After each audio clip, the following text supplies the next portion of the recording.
Some of my favorite villains from Batman Rogues Gallery certainly are the monsters in the group.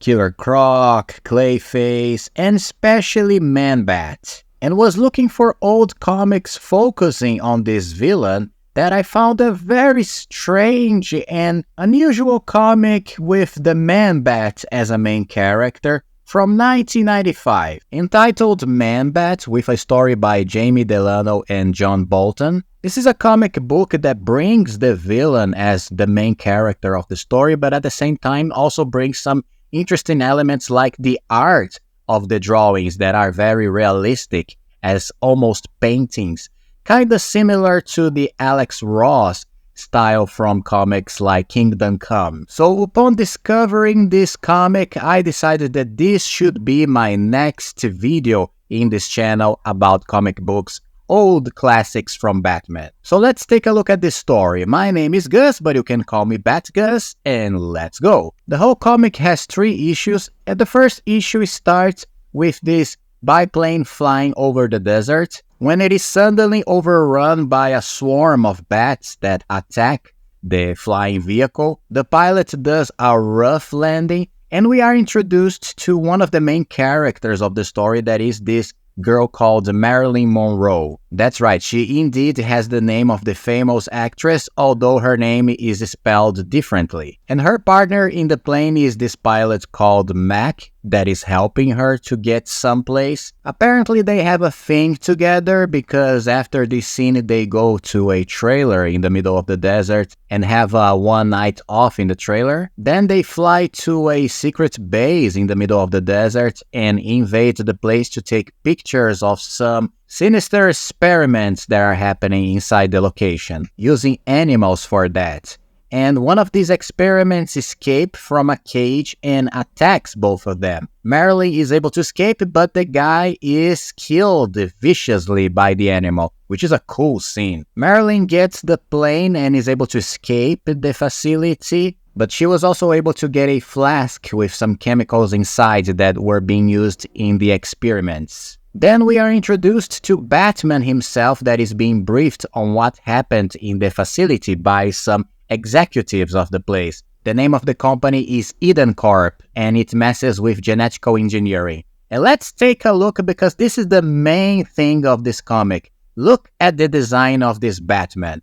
This is very bizarre and kind of cool in my opinion. His design is made to make him look almost like a monster himself, but at the same time, we can see that he has the suit, the gadgets. He's all just very exaggerated, especially the ears. Maybe the ears are the only thing I don't like exactly about this design, but I kind of appreciate the whole attempt to make him look like a beast himself. And another point of this Batman is that we don't see Commissioner Gordon in this scene, for example, who should be the one briefing him of what happened in the facility. And Batman doesn't really like these guys, but he accepts to search and investigate who was the perpetrator that invaded the company. And this plays a role in the fact that I really don't like the Batman in this comic, believe it or not. I mean, his character is extremely annoying in this story, but I will talk more about this later. Then we see that Marilyn Monroe's plane actually crashed in the desert in the next day, and she wanders in the place trying to find some kind of help. Then she falls into a huge cave that has some kind of giant bat inside. Then we cut to Gotham City, where we see Batman entering nothing less than a whorehouse to follow a trail of a clue. He talks with one of the girls of the night to ask about a man who spent the night with one of them and that was involved in the whole company that the facility was broken. And again, it's kind of cool to see Batman dealing with the underworld of Gotham City. And I really like the drawing of the girls in this part, especially the one he talks to is very beautiful drawing, by the way. But again, this is one of the first scenes that displays how Batman is an asshole in this comic, because he really threatens the girl that is helping him with information, talking about how she's gonna be prosecuted, even though she's being helpful to him. But don't worry, I will talk more about this later. Then we go back to Marilyn, and she's now inside a house that probably is in the interior of the cave, which is very strange, and she decides to take a shower even though there's nobody around. And during her shower, a strange being, a kind of a monster mixed with a man, watches her all naked. Then this creature gets a scold from a female voice that is revealed to be none other than Francine Langstrom. That's right, the wife of Kirk Langstrom, the man-bat. She talks to Marilyn and explains that she is safe, although she is in the house of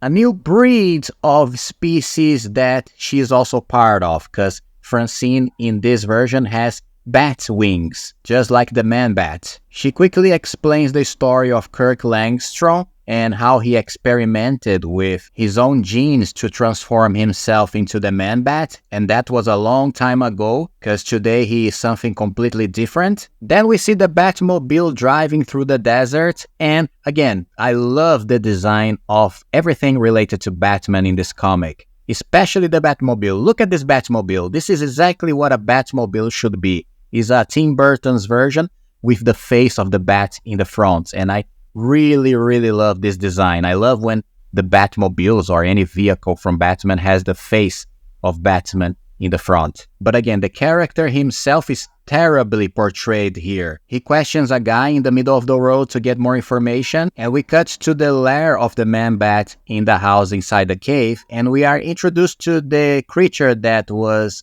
peeking Marilyn during her shower, and his name is Eugene. He is actually the son of the man-bat, but created through genetic experiments to create a new breed of humans mixed with bat. And Eugene is a kind of a creep, although he feels a great affection for Marilyn right away, and he takes her to meet Kirk Langstrom. He explains that he lives in this lair with Kirk, Francine, and there is another brother called Virgil, who is another creature that we will see later. Then we are unceremoniously introduced to Man-Bat himself, Kirk Langstrom, as this huge beast monster turned into a bat, and he's very funny the way he's introduced, saying, "Hello, Francine," with his tongue out, drooling for his own wife. She introduces Marilyn, the new visitor, to him, and Kirk gets the flask that she stole from the facility right away and revealed that this is a kind of genetic material that can be transformed into a plague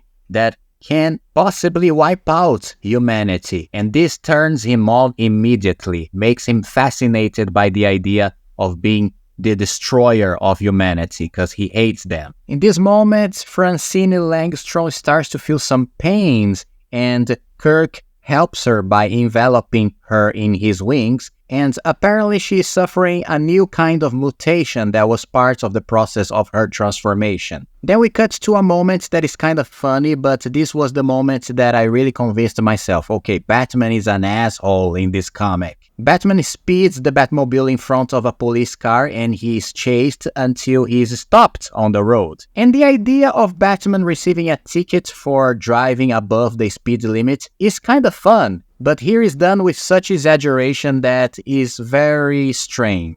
First, Batman doesn't want to receive the ticket because, after all, he is Batman, how he will sign any paper if he has no identity. But then he decides to accept it because I think he remembers that he is a billionaire in the end of the day. The cop gives him a scold for driving too fast and totally irresponsibly, which Batman is quick to try his way out by saying that was a totally coordinated evasion and not something dangerous. You see what I mean? He's a kind of a Boy Scout that talks about morals all the time. He speaks like a robot, disseminating his ideals of justice and laws, almost like a politician. It's very strange the way he speaks in this comic. Plus, I hated when Batman is so communicative, when he is a babbling force.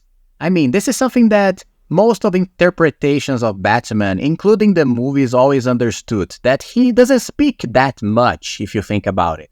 He's quick in, quick out. He speaks something and then goes away. And here there are these huge monologues about justice and law and how we must respect the law. But at the same time, he's trying to talk his way out of a speed limit ticket. What a douchebag. Anyway, he gets some more clues about the airplane that fell in the desert these days, and then we cut back to the cave of the Man-Bat, and we see that Francine Langstrom goes through a final transformation into becoming a woman bat. And it's kind of a cool scene, although it's a little disgusting. And then there is this very weird and sexual tension that grows between Kirk and his wife Francine, that they envelop themselves in wings and start to have some kind of sex inside it. All of this being watched by their son Eugene, that gets kind of turned on by watching the whole thing, which is very weird because Eugene is a creep. And he gets so horny that he wants to do something with Marilyn by force,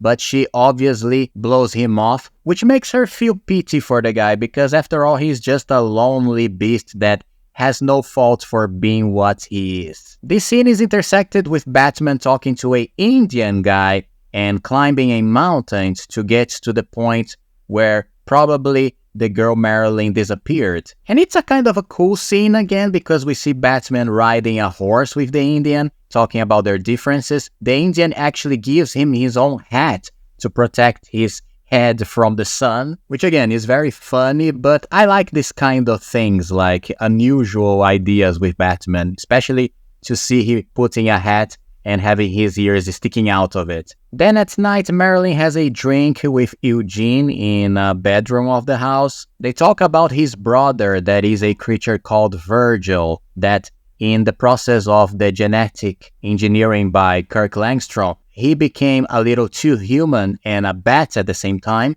and Virgil became too bat and little human. We have Batman finally descending on the cave, and now he has a very cool look with these goggles and this apparatus to descend. Again, visually he's a very interesting Batman, but personality-wise, he's a prick. What a missed opportunity. And in the same night, Marilyn tries to escape from the cave by herself, and she ends up meeting Virgil for the first time and being attacked by the creature. And this is where Batman comes in and intercedes to save the girl. Batman and Virgil have this big fight, and Eugene actually enters in the fight as well later. And during the battle, Batman kills Virgil out of nowhere. At least it is implied that he breaks the creature's neck, which is again very strange and not at all Batman, but this is where the Man-Bat also intercedes and gives this huge scream to stop the fight. And then he says a very cool line that is, "Murder, you dare to bring violence to my home," which is kind of a cool father figure line, almost like a godfather figure. At first, Batman doesn't recognize Kirk Langstrom, but then when they talk, Batman starts to recognize the monster, and it is explained that this is not the first time they meet. So this is an encounter that they have after many others that they had in the past, which is kind of cool as well. The final issue starts with Langstrom revealing that he has a plan to destroy humanity, that is to use a plague of locusts that he genetically engineered to spread very fast across the world and basically destroy humanity with digestive capabilities of a carnivore. Then him and Batman have this long and boring philosophical debate about humanity and whether it should survive, or the new breed of evolved creatures that are the man-bats like Langstrom should be the new race to conquer the planet. I don't like when we have these philosophical things in comic books or this poetry in the dialogues or inner dialogues of the characters. I always think it's very out of character, generally speaking, and also a filler. But anyway, the Man-Bats and Batman do a deal that the Batman should go away and leave him alone. If not, he will spread the plague of the locusts. So he starts to take Marilyn out of the place, being guided by Eugene. During that, Kirk Langstrom and Francine have a conversation about the fact that she's actually pregnant with a real baby that is actually produced by them and not genetic engineering like before. Then while we see Batman and Marilyn going out of the cave, she actually starts to get flirty with the bat, which is very nonsensical in that moment. So fast this happening. But this makes Eugene very angry and jealous.